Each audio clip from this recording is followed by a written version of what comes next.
Give me a 30-second version of what the heck a Replan is. Yeah, so Replan is short for replenishable product. And by replenishable, that means replenishable is a seller. So we can go out, we can buy this product, let's just say at Target, and we can buy it at Target, we can sell it to customers on Amazon, but we can do that consistently over and over again. So we've built a list of hundreds of those types of products that sell 4 times a month or 50 times a month in some cases.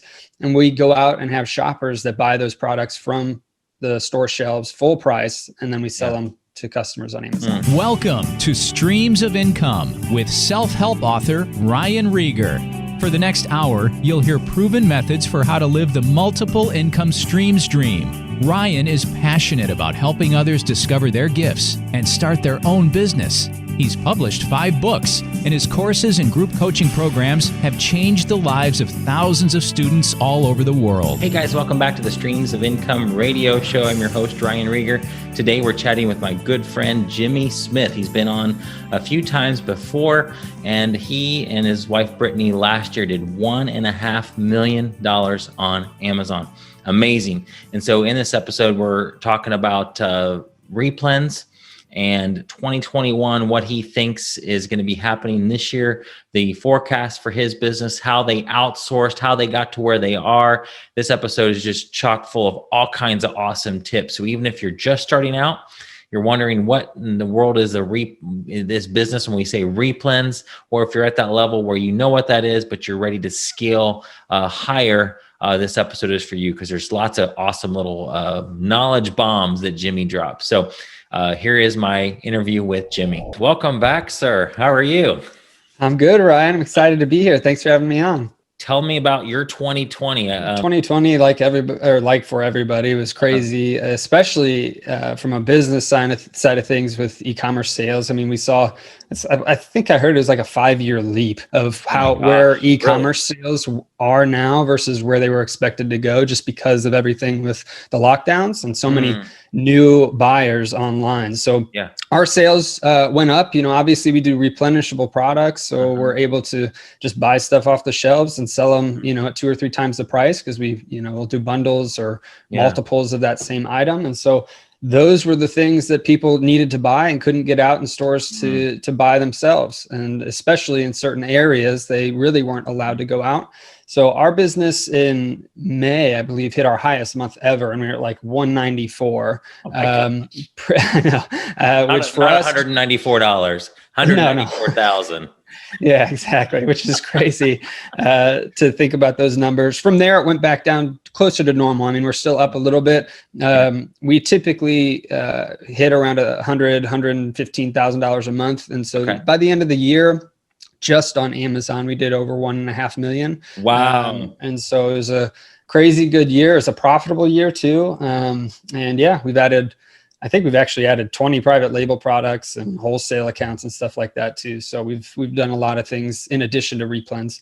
Oh my gosh. So what's also really cool for those that don't know me or kind of what we've done with our business is that Brittany is my wife. And so we ran the business together. We didn't pack a box and we didn't shop at all this year. So that was all with our employees and outsourced to those employees. So just a blessing that we were able to have that already set up. And you know, as you know, Ryan, too, the course and everything that we did together exploded, and a lot of people having success with the same model. So give me a 30-second version of what the heck a Replan is. Yeah, so Replan is short for replenishable product. And by replenishable, that means replenishable is a seller. So we can go out, we can buy this product, let's just say at Target, and we can buy it at Target, we can sell it to customers on Amazon, but we can do that consistently over and over again. So if we got coffee from Target, we can go get that coffee. We'll sell 4 of them in a month, and we'll go back and get 4 more of those for the next month, or 6 more of those for the next month. And so we've built a list of hundreds of those types of products that sell 4 times a month or 50 times a month in some cases. And we go out and have shoppers that buy those products from the store shelves full price, and then we sell them to customers on Amazon. That's what blows people's minds, Jimmy, and you know this is when people, we usually get into a business like this and you think you're going to have to all buy clearance, and that's a great strategy. But you're talking about buying something that is on the regular retail shelf not necessarily on sale. If it's on sale, that's an added bonus, but it's still profitable at that full retail level. Yeah, absolutely. So that's the beauty of the model, right? Because we did the grind early on. We started in 2015. We did the clearance shopping. That was all we did for a couple of years, really. And then because of your group, Ryan, Amazon Legends, and Danny Stock, we were able to learn about replenishable products. And that was something that just completely changed our business model. And we were able to scale it from there. And so, yeah, we'll buy stuff, sometimes it's things like grocery products that, of course, you rebuy those over and over, but sometimes it's, things like kitchen towels that maybe you don't have to buy that same thing every time you go to the store, but it's still a replenishable product from our standpoint that we're going to go back and buy and sell to, you, Ryan, to Danny, to, anybody, but you aren't going, Ryan, and buying 10 of those every month, where you might go and get something from grocery the same time every month. Yeah, exactly. And that's what allowed you, correct me if I'm wrong, to be able to have that stable foundation where you felt comfortable quitting your job.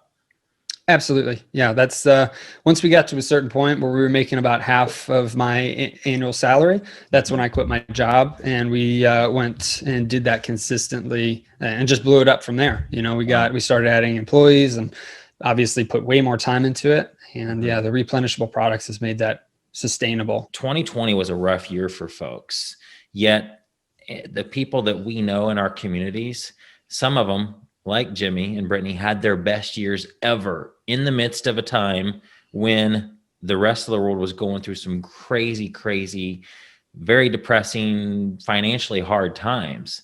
And so with this business, you guys were kind of insulated, right? Essentially from, more than insulated, it prospered. I can't probably say every single Amazon seller had the best year ever. It kind of depended on how you pivoted, if you were selling the products that people were wanting.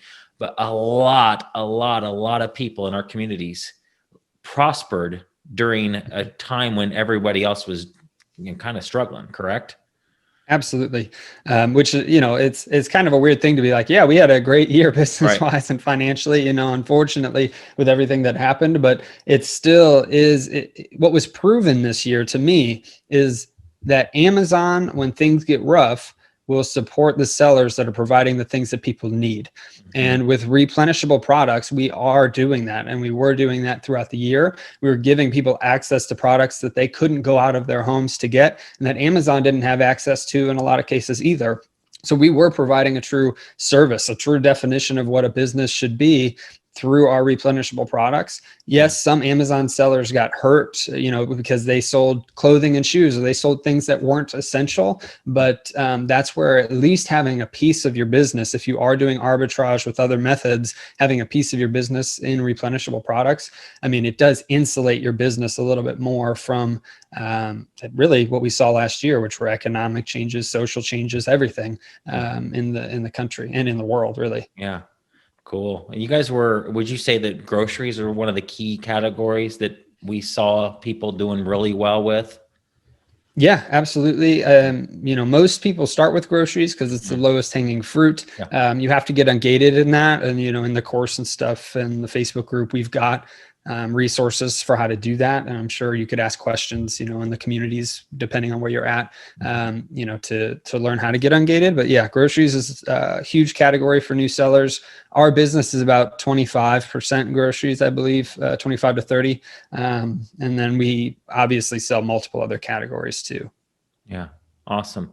So 2020 was a great year for a lot of sellers in our community. And let's talk about 2021 though. What do you feel like is going to be emphasized, or how's it going so far for you, or just what's the outlook in your opinion for this coming year? Well, I think that the outlook for our business and for Replan just in general is that it's going to continue to grow. We saw the adoption of a bunch of new consumers into the e-commerce space this past year. And oh, they were totally. forced Real quick, into it. before my father-in-law and his wife were just over here visiting Callan, and they are the ones that I've said before on webinars or something over the last couple of weeks that they did every single bit of their Christmas shopping on Amazon this year. They're they're in their 70s and they're used to going to the stores, but they didn't want to this year for good reason. And they did all their shopping on Amazon, and now they love it. They're hooked. They're like, why did we ever even go to the store? So it's people like that. They're like, they're not going to continue. They're going to, it may not be where they're going to buy everything online moving forward still, but they know how easy it is. They're comfortable with it now. It's not a concern, for privacy to them anymore like it was before. And, they just know how to do it. And so I think they're going to continue. And there are probably millions other people like them that are going to be like, you know what, why mess with the store? And when I can just go online and have it in my door in 2 days. Exactly. So I think that's going to continue. It's going to be there. So at the very least, I don't think it'll change. I think it's actually going to continue to grow like it has every year for, I don't know, the last 20 years or something since the internet started. But, I do believe that's going to happen. Also, there's still lockdowns throughout the country and the world, really. So that's going to also force new people onto the platforms that maybe you're just, can't find the products in store or aren't able to leave for whatever reason. So the outlook for 2021 is still Replans, in my opinion, because those are the products people need. Those are the essential items that people have to buy, and so that's what I believe is going to happen. And we've seen the success with the students that go through Legends and that go through the course that we did, Ryan. And it's continually every day. It's almost, there's a new story of people that have done really well with this method and continuing to grow and scale from there. Yeah. Well, I know, guys, Jimmy's been on several podcasts. And so you can go back and look at, some of the other things he's talked about and go deeper in the replans. We'll touch on a little bit here in a minute too, because I want to, if somebody's new listening to this, like how would they even get started with this? What should they be looking for? We'll go there in a second. But talking about, Skip McGrath had an article, and I think I shared this in one of my episodes recently about the online holiday sales was 50% increase over last year, over 2019. That's insane. That's an insane increase. Online holiday sales up almost 50%, but just crazy. I think you're right. I think it's going to continue. I think that people who are like my father-in-law are going to just continue to source online. Yeah. With, lockdowns all over the world still, people either know how easy it is and they're going to continue, or they just are like, you know what, I can't even go to the store. It's not possible. Don't want to. And let's just continue to have it show up at the door. And you are in a perfect position to be able to serve them in that way and provide those products that they can't get. So absolutely. And for those of us, if you've got, people are looking for work too. So it's easier than ever, in my opinion, to scale a business because you've got people that want jobs and are fine going to the stores and, can do the shopping or can do the warehouse work. It's easier than ever to find those people. Also, you are providing that service. If people are too sick to get out or too, at risk to get out of their house and you're able to, then we are providing that service to those customers that need it. So there is in my opinion, a spiritual component to that of being able to have a win-win situation for both parties.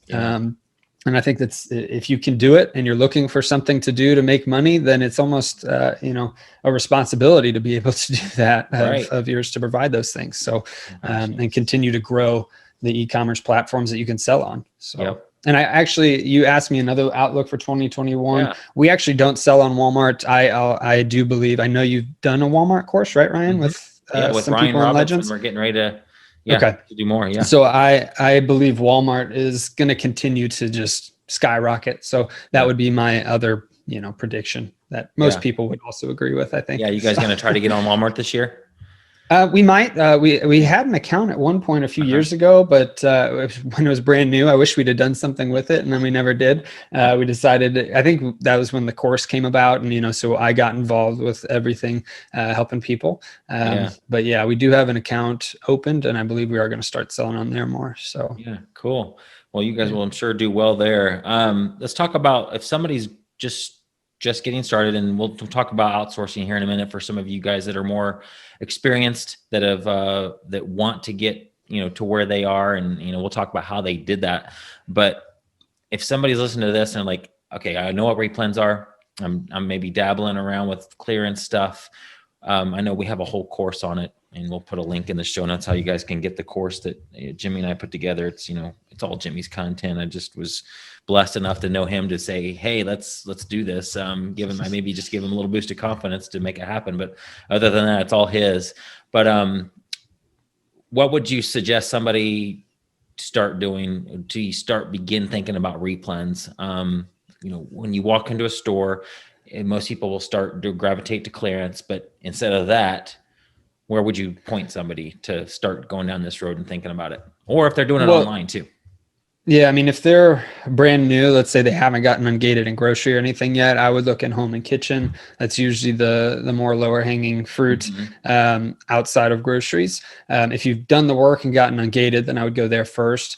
But typically, I would look for store private label brands. So Walmart has Mainstays. They have, exclusive, I believe, with Pioneer Woman. They've got a bunch of products within their lineup that you can go towards. The reason Target for that is because they're not going to be, those are brands, guys, that are typically not going to be ones where you're going to have issues with the ungating. Right, exactly. And then Target has Archer Farms and Boots and Barkley and those types of brands as well. So I would look at those typically first, because you won't have the ungating issue as much unless it's in a category that you're gated in. But personally, I would start with home and kitchen if you're brand new and you don't have grocery. And all you need is a seller app and a subscription to Keepa.com. Keepa is what we use in our business. I go through it in the course, and you can find trainings, I believe, out there just on YouTube for free on how Keepa works. But we use Keepa.com to look at sales history and pricing history, as well as seller count history, just so that we can make sure that something is a good buy before we send it in. We don't want to just go buy a bunch of products and that have no rank and have never sold and send them in expecting them to sell. It's not magic. It is a business. And so we do need to make sure that they have sold in the past. And it's, in my opinion, it's almost guaranteed to not lose a ton of money if you're testing small with 2 or 3 items per thing, and you're testing wide with a bunch of different products. And the reason I say that, and I say almost guaranteed, so don't sue me, but 80% of the time, what I find is that you're going to make money, you're going to buy right. If you've gone through good trainings, you're going to buy properly. 10% of the time, you're going to break even on that product. And then 10% of the time, you're going to lose some money, but not all your money. If you spend $5 on your product and you lose 10%, you lost 50 cents on that product. Right. And if you're buying right across a bunch of different products, you're going to do well long term. So even if you are buying poorly in your first couple of trips out there, still look at it as an investment into your future, as almost like a learning experience, schooling experience, whatever it might be. But the whole goal is not to overthink things, to get out there, use Keepa and the seller app and test products on your account so you can get used to what sells and what doesn't. Yeah. And when you say test products, you're not talking about, let's say, hey, let's buy $500 worth of this one item and hope it sells, right? You're talking about buying 2 or 3 of something, and 2 or 3 quantity of 2 or 3 and sending that in and testing it out that way. Absolutely. Yeah. I mean, whenever we have done the in-person trainings with people, or, anybody that I know that's starting, I usually tell them to start at like a Dollar Tree or something, because it's super low dollars. And you can make 150, 200% return on your investment. Obviously it's, you spend $1, you make $1.50 in that case, or $2, but it's at least not a huge risk. So we don't want you going out there and, buying 100 of a product like you would in, some other models in some cases. Right. And so we just want to make sure that you're testing a bunch of different products, see what sells, and then you go buy a bunch more of the things that sell.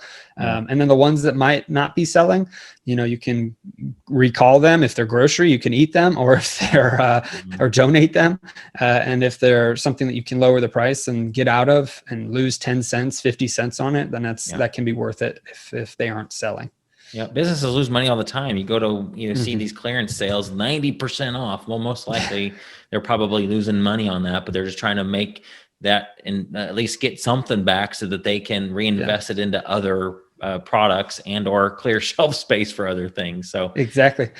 One thing that was funny to me, so our mutual friend Greg Perry, who you did the course on garage sales, right, is treasure hunting for profits. Treasure hunting profits. So, okay, that's what I thought the name of it was. But he had said the other day in a post that basically what we're doing is buying the store's replens. So to me, it was like, if you know the movie Inception, that's what it reminded me of, like dreams within a dream. That's what I never thought of it after 4 years of doing this, that we were buying other stores' replens. So that's true. It's the same model, just we're taking those products and selling them on Amazon instead. So yeah, absolutely. You're providing a valuable service, because Walmart is not taking that AIM toothpaste and sticking it on Amazon.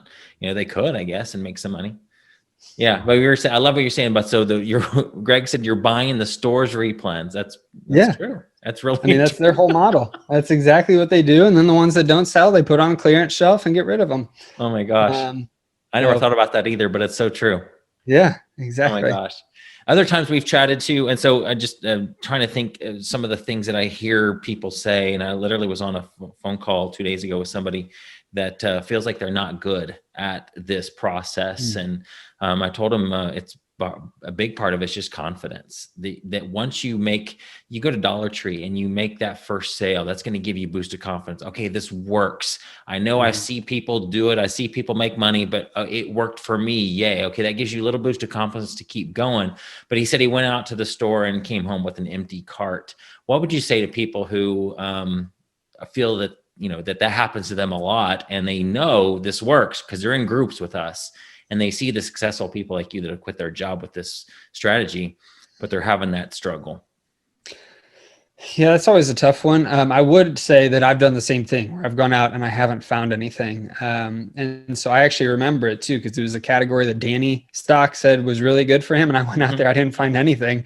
And I was like, what is this? But, sometimes it's just, I didn't know the category, that well. So I didn't know what kind of terms to look up. Sometimes it's trying different categories. Sometimes also for certain people, I think it can be, a problem to be looking at a bunch of success stories and then have in your head that you're the stupid one because you can't find it. So just be cognizant of how you're feeling if you are struggling and then you're seeing success stories. If their success stories are making you feel dumb or like you can't do this, then avoid that. But if it's something that motivates you, then look at their success stories, believe that this is something that does work, because hundreds, thousands of people, I think, honestly, at this point have gone through and been successful with this method.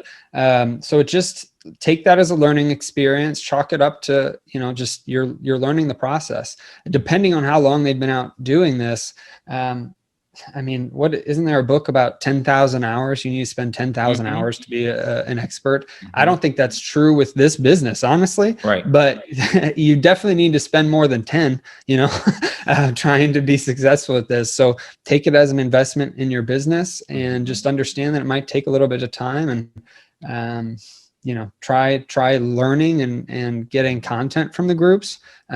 If the testimonials are making you feel like you're stupid, then don't look at those, but look at the content within them. So that would be my suggestion. No, that's good. Also, you said before, and I've always remember this, is guys, try regional stores. So, I know that you and Brittany get a lot of your replens at Walmart, but so does everybody else. And so Walmart's everywhere. So maybe guys, there's a store near you that, is not in St. Louis where Jimmy lives, or it's not in Dallas where I live. What's a store that's kind of local to you, local to your region, your state, and start there, because not every seller that are in our communities has access to that store. Therefore, there's also probably some brands and products that are in those stores that would sell awesome online, but just nobody's brought it to them, to those online places, because, they're not sourcing at those places. So regional stores can be awesome. Yeah. And regional products too, in those big box stores. Sometimes, like I know Walmart will have cheaper prices on some regional products. And they'll have, I guarantee if I went to my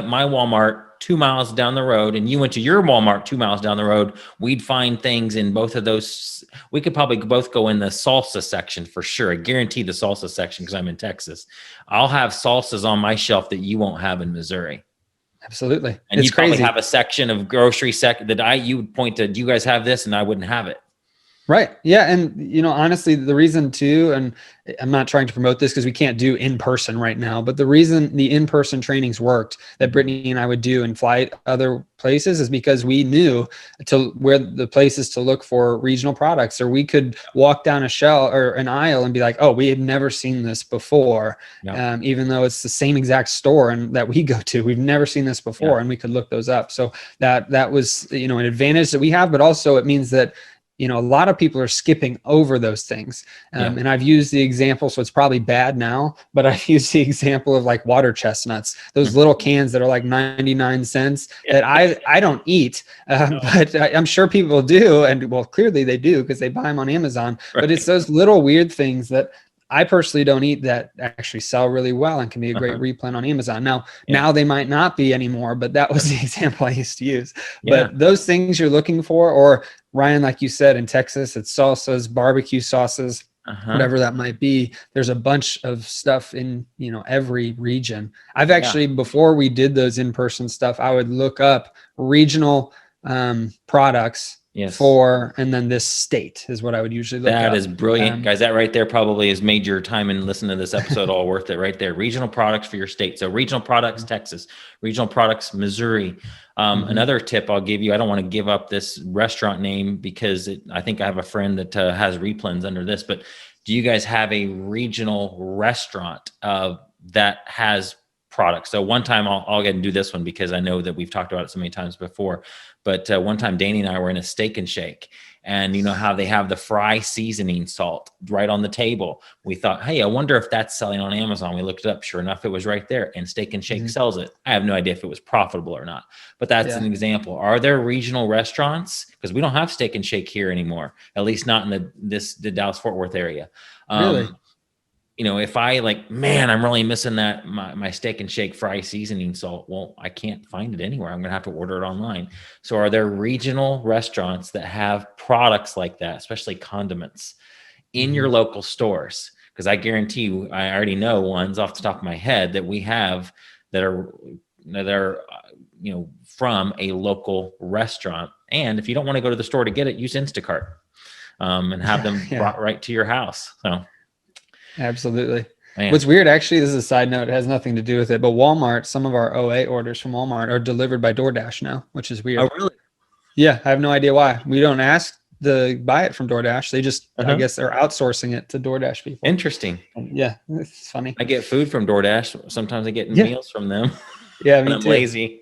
Yeah, exactly. Man. But yeah, I mean, back to your point, it was always fun too to go to restaurants with those, the people that we were working with and be like, hey, let's look this up. Same exact point thing that you did with Danny. And there was usually something that we'd find there. So yeah, it's pretty cool. Those aren't things that most people would think of. You're walking into Walmart and you're looking up the Tide laundry detergent that every American has access to. But what are the things that not everybody has access to? So get that. If you're struggling with this, or even if you're not struggling with this, look at things that are unique to your area. What stores do you have that's unique? What restaurants do you have that's unique? What type of industry do you have that's unique? Because that could be a private label. Even we could talk about private label. We'll probably won't here, but think about what's unique to your area. Is there a certain manufacturer that you live close to, or is there a certain whatever type of good? We talk about Washington State cherries or Michigan cherries, Texas barbecue sauce and salsa. Kansas City, not too far, a few hours from Kansas City, they have barbecue sauce. There's probably a barbecue sauce restaurant that every time somebody goes to Kansas City, they have to have that restaurant, and they wish they could take that barbecue sauce home. Well, a lot of those restaurants sell it right there at the restaurant. Well, how many of those restaurants have their products on Amazon? Because I don't want to drive 10 hours every time I want that Kansas City barbecue sauce. I'm gonna have to go on Amazon to get it. And Jimmy, you could be the one to provide that. And absolutely. Else, so.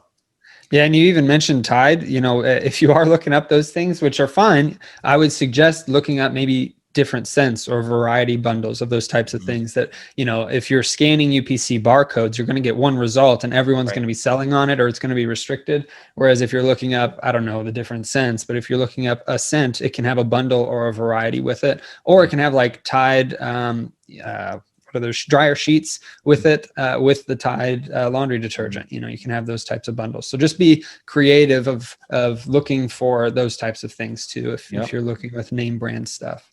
Special edition would be good with name brands, like the special edition Pop-Tart, seasonal Pop-Tarts, things like that can be good too. So, all right, let's talk to the person, Jimmy, who is doing this. They understand replans. They're doing it pretty well. Maybe they're at when you and Brittany had that plateau, was it like $40,000? Do I remember that right?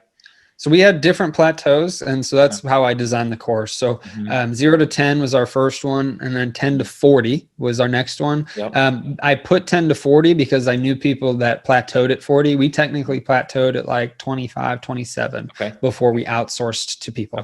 Then from there, it was 40 to 70, and then it's over 100 plus. If we weren't dealing, you know, we've got multiple companies now, not just selling on Amazon. We've got different services and stuff. So if we were just focused on Amazon, I'm sure I would have a new tier of like 100 to 250 and 250 plus, you know, kind of a thing. But yeah, those are the tiers. So 10, 40, 70, and 100 are typically the ones I've seen. I mean, guys, and I know that some of these numbers might just be like, whoa, how in the world am I ever going to get there? Well, maybe you don't want to get there. And I've said many, many times, I have no desire for my Amazon business to look anything like Jimmy and Brittany's. I don't want a warehouse. I don't want employees. And so I know that I'm just never going to get to that level because I don't want to put in that work that they have put in to that to get where they are. But maybe you do. And that's where you're trying to go. And you're at a plateau of, let's say it's anywhere between $20,000 and $50,000 because there's a lot of sellers in that range. So let's talk about what you did to get over that hump at that 25 to 27, where you said you first started outsourcing. So that first hire, because a lot of people are like, I know I need to do it. I'm just scared to do it. Let's talk about that first hire, what that looked like for you guys, and help people get over that hump. Yeah. So our biggest, I guess, drawback to wanting to do that was that we didn't want to hire people and bring them into our house. And so, you know, I suggest for people that, you know, don't mind that. Yeah, you can bring them into the house, the garage, or you can build like a shed in the back if that's cool with you. What we did is we were like, all right, let's find a warehouse close to us that's within our price range, and let's just take this leap of faith. And so we got a warehouse, and we also got 2 employees at that point. We hired them both. They were brothers at the same exact time. Did you know them before? No, we did not. Oh, wow. That's so a lot of people like find a teenager that they know, somebody from their church, a friend, you know, a son or daughter of a friend, but wow, you didn't know them at all. Yeah. No, not at all. And what's weird is we found out they lived like 3 houses down from us. Oh, really? Yeah. So they were brothers, or our brothers. They still work for us as of today. So that was a lucky first hire for us. I do suggest finding people that you know and trust first. That way you could bring them into the house and start to grow a little bit more to get more cash flow until you need to outsource or want to outsource to a warehouse and more people. But yeah, so really once we had hit 25, 27-ish, we decided, okay, it's time to really offload a lot of these tasks that can be done for, you know, $15 an hour or less. Because what were those days like? Can you remember back when you were hitting at that $25,000 to $27,000 mark per month? What were those days and weeks like? Were you just guys like working like crazy, trying to keep up? And you're just like, either we're gonna get burnt out, or we're gonna have to hire it out in order to increase? Yeah, so that's exactly what it was. I mean, we were shopping a ton, and then we would bring it home, and we hated prep and ship. So we would let it sit sometimes, and we would try to do other things. And so, you know, we tried a bunch of different models at that point until we decided, okay, we're just going to focus on replens and blow that up as much as we could. And so, yeah, we hated prep and ship. I've described it before as soul sucking for me. It was a killer. I don't like it. And so we did everything we could at all costs to avoid it. And so, yeah, we hired those 2 people, and then we hired a shopper, and then we hired another person for the warehouse, and then another warehouse person. And then we've gone to 4 or 5 shoppers now and about 6 warehouse people.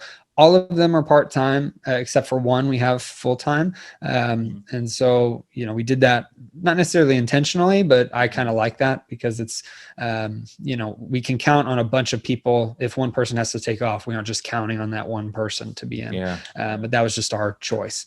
There's obviously more people to manage then. But yeah, so those things we offloaded managing our back end of our Amazon account. So reimbursements, refunds, stranded inventory, pricing errors, all of those things we offloaded 2 years ago, I think 2 to 3 years ago at this point.